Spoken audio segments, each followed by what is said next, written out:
Section 5 of Flatland by Edwin Abbott. Recording by Linda Olsen Fitak, Los Angeles. Of our methods of recognizing one another. You, who are blessed with shade as well as light, you, who are gifted with 2 eyes, endowed with the knowledge of perspective, and charmed with the enjoyment of various colors, you, who can actually see an angle and contemplate the complete circumference of a circle in the happy region of the 3 dimensions. How shall I make it clear to you the extreme difficulty which we in Flatland experience in recognizing one another's configuration? Recall what I told you above. All beings in Flatland, animate and inanimate, no matter what their form, present to our view the same, or nearly the same, appearance, namely that of a straight line. How then can one be distinguished from another, where all appear the same? The answer is threefold. The first means of recognition is the sense of hearing, which with us is far more highly developed than with you, and which enables us not only to distinguish by the voice of our personal friends, but even to discriminate between different classes, at least so far as concerns the 3 lowest orders, the equilateral, the square, and the pentagon. For the isosceles I take no account. But as we ascend the social scale, the process of discriminating and being discriminated by hearing increases in difficulty, partly because voices are assimilated, partly because the faculty of voice discrimination is a plebeian virtue, not much developed among the aristocracy. And wherever there is any danger of imposture, we cannot trust to this method. Among our lowest orders, the vocal organs are developed to a degree more than correspondent with those of hearing, so that an isosceles can easily feign the voice of a polygon, and with some training, that of a circle himself. A second method is therefore more commonly resorted to. Feeling is, among our women and lower classes, about our upper classes I shall speak presently, the principal test of recognition, at all events between strangers, and when the question is, not as to the individual, but as to the class. What therefore introduction is among the higher classes in Spaceland, that the process of feeling is with us. Permit me to ask you to feel and be felt by my friend Mr. So-and-so, is still, among the more old-fashioned of our country gentlemen in districts remote from towns, the customary formula for a Flatland introduction. But in the towns, and among men of business, the words "be felt by" are omitted, and the sentence is abbreviated to "Let me ask you to feel Mr. So-and-so," although it is assumed, of course, that the feeling is to be reciprocal. Among our still more modern and dashing young gentlemen, who are extremely averse to superfluous effort and supremely indifferent to the purity of their native language, the formula is still further curtailed by the use of "to feel" in a technical sense, meaning to recommend for the purposes of feeling and being felt. And at this moment the slang of polite, of vast society in the upper classes sanctions such a barbarism as "Mr. Smith, permit me to feel Mr. Jones." Let not my reader, however, suppose that feeling is with us the tedious process that it would be with you, or that we find it necessary to feel right round all the sides of every individual before we determine the class to which he belongs.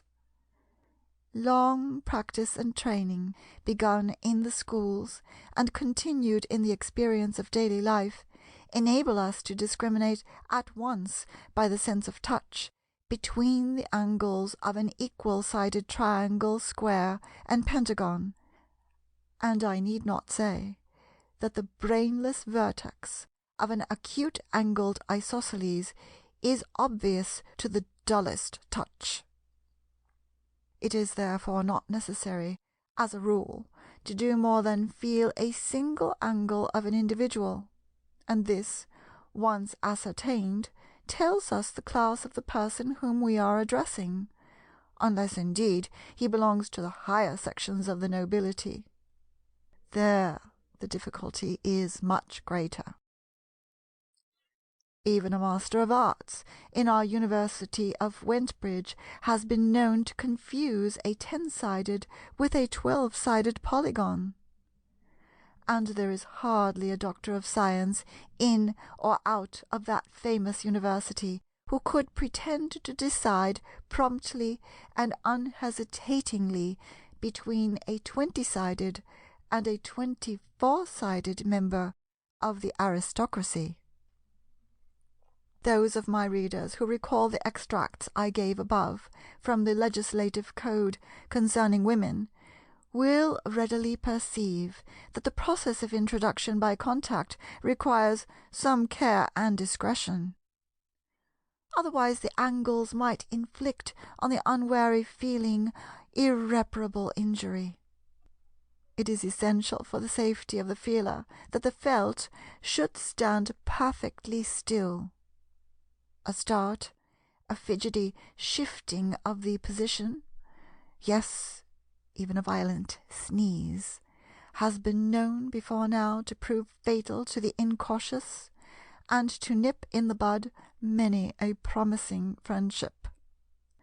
Especially is this true among the lower classes of the triangles.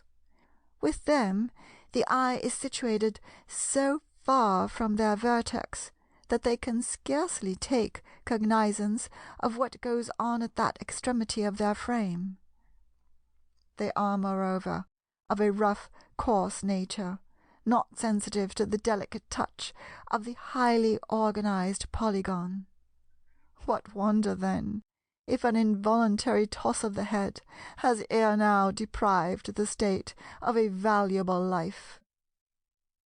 I have heard that my excellent grandfather, one of the least irregular of his unhappy isosceles class, who indeed obtained, shortly before his decease, 4 out of 7 votes from the Sanitary and Social Board for passing him into the class of the equal-sided, often deplored, with a tear in his venerable eye, a miscarriage of this kind, which had occurred to his great-great-great-grandfather, a respectable working man with an angle or brain of 59 degrees 30 minutes.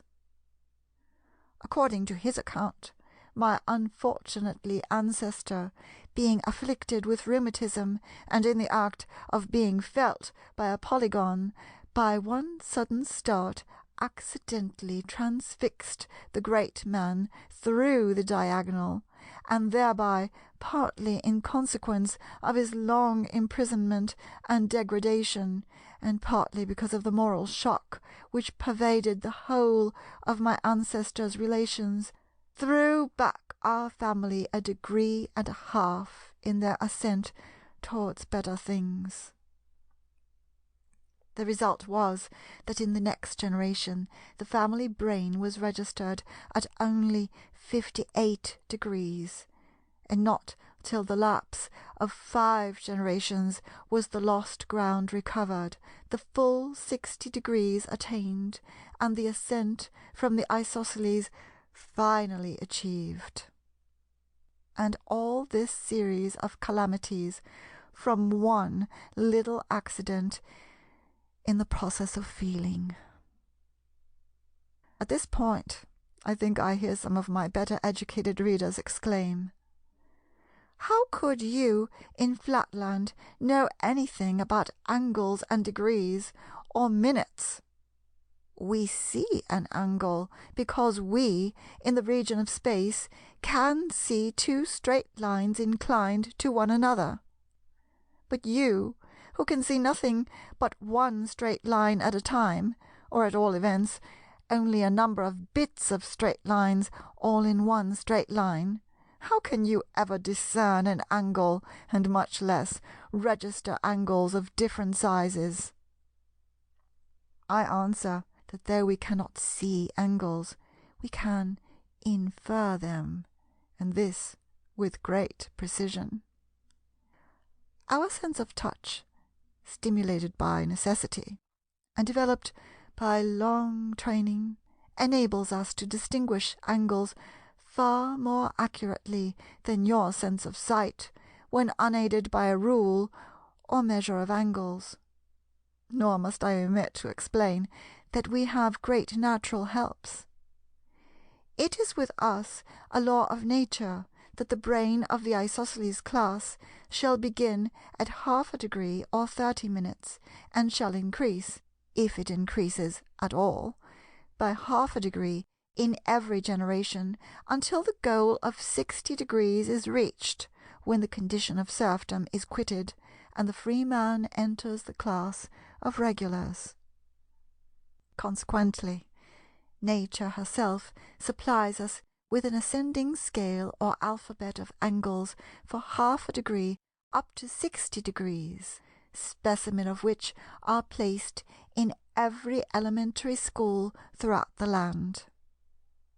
Owing to occasional retrogressions, to still more frequent moral and intellectual stagnation, and to the extraordinary fecundity of the criminal and vagabond classes, there is always a vast superfluity of individuals of the half-degree and single-degree class, and a fair abundance of specimens up to 10 degrees.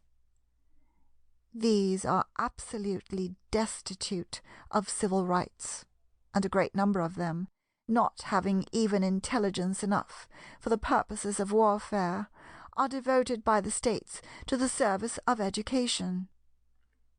Fettered immovably so as to remove all possibility of danger, they are placed in the classrooms of our infant schools, and there they are utilized by the Board of Education for the purpose of imparting to the offspring of the middle classes the tact and intelligence which these wretched creatures themselves are utterly devoid. In some states the specimens are occasionally fed and suffered to exist for several years, but in the more temperate and better regulated regions, it is found in the long run more advantageous for the educational interests of the young to dispense with food and to renew the specimens every month, which is about the average duration of the foodless existence of the criminal class. In the cheaper schools, what is gained by the longer existence of the specimen is lost, partly in the expenditure for food, and partly in the diminished accuracy of the angles, which are impaired after a few weeks of constant feeling. Nor must we forget to add, in enumerating the advantages of the more expensive system, that it tends, though slightly yet perceptibly, to the diminution of the redundant isosceles population, an object which every statesman in Flatland constantly keeps in view. On the whole, therefore, although I am not ignorant that in many popularly elected school boards there is a reaction in favour of the cheap system, as it is called, I am myself disposed to think that this is one of the many cases in which expense is the truest economy. But I must not allow questions of school board politics to divert me from my subject.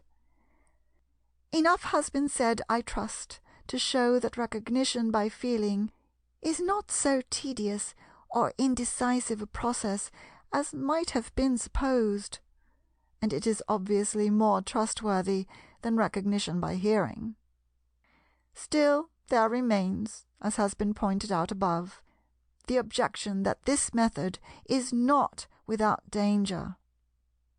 For this reason, many in the middle and lower classes, and all without exception in the polygonal and circular orders, prefer a third method, the description of which shall be reserved for the next section. End of section 5. Recording by Linda Olsen Fitak, Los Angeles.